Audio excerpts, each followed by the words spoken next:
ಕೇಳ್ತಾ ಇದ್ದೀರಾ ಭಕ್ತಿ ಸ್ಟುಡಿಯೋ ರೇಡಿಯೋ ಸಿಟಿ 91.1 ಅಲ್ಲಿ RJ ನಿಖಿತಾ ಜೊತೆ.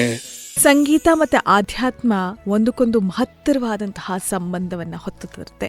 ಸಂಸ್ಕೃತದಲ್ಲಿ ಒಂದು ಶ್ಲೋಕ ಇದೆ, ಶಿಶುರ್ವೇತಿ ಪಶುರ್ವೇತಿ ಗಾನರಸಂ ಪಣಿಹಿ ಅಂತ ಹೇಳಿ. ಇದರ ಅರ್ಥ ಏನು ಅಂತ ಹೇಳಿದ್ರೆ, ಮಗುವಿಗೆ ಸಂಗೀತ ತಿಳಿದಿದೆ, ಪ್ರಾಣಿಗಳಿಗೆ ಸಂಗೀತ ಗೊತ್ತು, ಹಾಗೆ ಎಡೆ ಇರುವ ಸರ್ಪಕ್ಕೂ ಸಂಗೀತ ಗೊತ್ತು ಅಂತ. ಇಲ್ಲಿ ಗೊತ್ತು ಅಂತ ಹೇಳಿದ್ರೆ ಆ ಸಂಗೀತವನ್ನ ಅರ್ಥೈಸಿಕೊಳ್ಳುವಂತಹ, ತಿಳಿದುಕೊಳ್ಳುವಂತಹ ಶಕ್ತಿ ಇದೆ ಅಂತ ಹೇಳಿ. ಇಡೀ ಜಗತ್ತಿನ ಮೂಲ ನಟರಾಜನ ಡಮರುವಿನಿಂದ ಅಂದ್ರೆ ಸಂಗೀತದಿಂದ ಆಗಿರುವಂಥದ್ದು ಅನ್ನೋದು ತಿಳಿದಿದೆ. ಮತ್ತೆ ಎಲ್ಲ ದೇವಾನುದೇವತೆಗಳು ನಾವು ನೋಡೋದಿಕ್ಕೆ ಹೋದಾಗ, ಅವರ ಭಾವಚಿತ್ರವನ್ನು ನೋಡೋದಿಕ್ಕೆ ಹೋದಾಗ ಹೆಚ್ಚಾಗಿ ಸಂಗೀತ ವಾದ್ಯಗಳನ್ನು ಅವರು ಹಿಡಿದಿರುವಂಥದ್ದನ್ನು ನಾವು ನೋಡ್ತೀವಿ.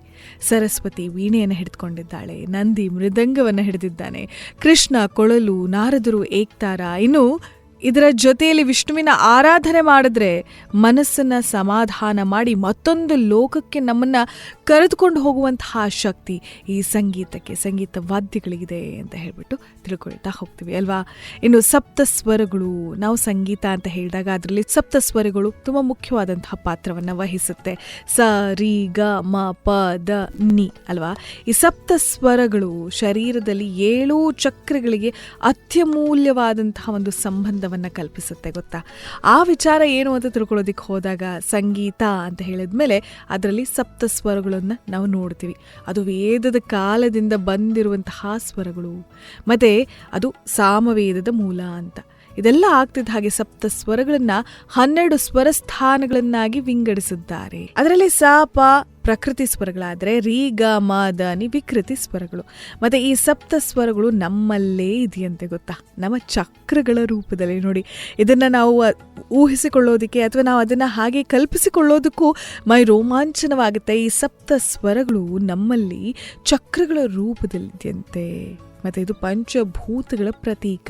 ಹೇಗೆ ಇರುವಂಥದ್ದು ಸಪ್ತ ಸ್ವರಗಳು, ಆದರೆ ಪಂಚಭೂತಕ್ಕೆ ಹೇಗಿದು ಸಹಾಯಕ, ಹೇಗೆ ಈ ಒಂದು ಸಂಬಂಧವನ್ನು ಕಲ್ಪಿಸುತ್ತೆ ಅಂತ ಹೇಳ್ಬಿಟ್ಟು ನಾವು ತಿಳ್ಕೊಳ್ಳೋದಿಕ್ಕೆ ಹೋದಾಗ, ಪ್ರಕೃತಿ ಸ್ವರದಲ್ಲಿ ಬರುವಂತಹ ಸ ಮೂಲಾಧಾರದ ಮುಖ್ಯವಾದಂತಹ ಅಕ್ಷರ ಅಥವಾ ಒಂದು ಸ್ವರ. ಭೂಮಿ ತತ್ವವನ್ನು ಹೇಳುತ್ತೆ, ಇದು ಬದುಕುವ ಶಕ್ತಿಯ ಬಗ್ಗೆ ನಮಗೆ ತಿಳಿಸಿಕೊಡುತ್ತೆ.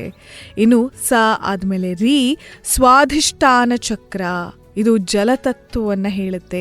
ಇನ್ನು ಸಂತಾನೋತ್ಪತ್ತಿ, ಬದುಕಿನ ಚೈತನ್ಯವನ್ನು ತುಂಬಿಸುವಂಥದ್ದು ಈ ಸ್ವಾಧಿಷ್ಠಾನ ಚಕ್ರದಲ್ಲಿರುವಂಥದ್ದು. ಮತ್ತೆ ಸಪ್ತ ಸ್ವರಗಳಲ್ಲಿ ರಿ ಅದರ ಪ್ರತೀಕವಾಗಿದೆ. ಹಾಗಿದ ಮೇಲೆ ಗಾ, ಇದರ ಅರ್ಥ ಏನು? ಮಣಿಪುರ ಚಕ್ರಕ್ಕೆ ಹೋಲುವಂಥದ್ದು, ಅಗ್ನಿ ತತ್ವದ ಬಗ್ಗೆ ಹೇಳುತ್ತೆ.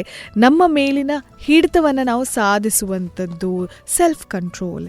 ಇನ್ನು ಮಧ್ಯಮ ಅನಾಹತ ಚಕ್ರದ ಜೊತೆಗೆ ಇದನ್ನು ಕಲ್ಪಿಸಲಾಗುತ್ತೆ, ಆ ಒಂದು ಸಂಬಂಧವನ್ನು ಕಲ್ಪಿಸಲಾಗುತ್ತೆ. ಹೃದಯಕ್ಕೆ ಹತ್ತಿರವಾದಂಥದ್ದು, ಇದು ವಾಯುತತ್ವದ ಒಂದು ಪ್ರತೀಕವಾಗಿದೆ. ಅನುಕಂಪ ಮತ್ತು ಪ್ರೀತಿಗೆ ಇರುವಂಥದ್ದು ಈ ಚಕ್ರ. ಇನ್ನು ಪಂಚಮ ವಿಶುದ್ಧಿ ಚಕ್ರ ಅಂದರೆ ಗಂಟಲಲ್ಲಿ ಇರುವಂಥದ್ದು ಆಕಾಶ ತತ್ವದ ಸಂಕೇತ. ಇದು ಪಂಚಭೂತಗಳಲ್ಲಿ ಕ್ರಿಯಾಶೀಲತೆ, ಸಂವಹನೆಗೆ ಇದು ಹೇಳಿ ಮಾಡಿಸಿರುವಂಥದ್ದು. ಇನ್ನು ದೈವತ, ಹುಬ್ಬಿನ ಮಧ್ಯೆ ಇರುವಂತಹ ಆಜ್ಞಾ ಚಕ್ರದ ಬಗ್ಗೆ ಹೇಳುತ್ತಿದ್ದು, ವಿವೇಕ, ಜ್ಞಾನ ಮತ್ತು ಈ ಎಲ್ಲ ಪಂಚಭೂತಗಳ ಮಿಶ್ರಣ ಈ ಹುಬ್ಬಿನ ಮಧ್ಯದಲ್ಲಿರುವಂಥದ್ದು ಅಂತ ಹೇಳ್ತಾರೆ. ಇನ್ನು ಸಹಸ್ರಾರ, ಇಲ್ಲಿ ನಾವು ಐಕ್ಯವಾಗುವಂಥದ್ದು ಆ ಶಕ್ತಿಯ ಜೊತೆಗೆ, ಪಂಚಭೂತಗಳ ಪ್ರತೀಕವಾಗಿರುವಂಥದ್ದು ಇವೆಲ್ಲವೂ ಅಂತ ಹೇಳ್ತಿದ್ದ ಹಾಗೆಯೇ ಸಪ್ತ ಸ್ವರಗಳ ಬಗ್ಗೆ ಮತ್ತೆ ನಮ್ಮ ಶರೀರದಲ್ಲಿರುವಂತಹ ಸಪ್ತ ಚಕ್ರಗಳ ಬಗ್ಗೆ ನಾವು ಮಾತಾಡ್ತಾ ಹೋದ್ವಿ. ಹೇಗನ್ಸ್ತು ಈ ವಿಚಾರಗಳು ಅನ್ನೋದನ್ನ ನನಗೆ ಮೆಸೇಜ್ ಮಾಡಿ. ಕೇಳ್ತಾ ಇದ್ದೀರಾ ಭಕ್ತಿ ಸ್ಟುಡಿಯೋ ರೇಡಿಯೋ ಸಿಟಿ 91.1 ಅಲ್ಲಿ RJ ನಿಖಿತಾ ಜೊತೆ.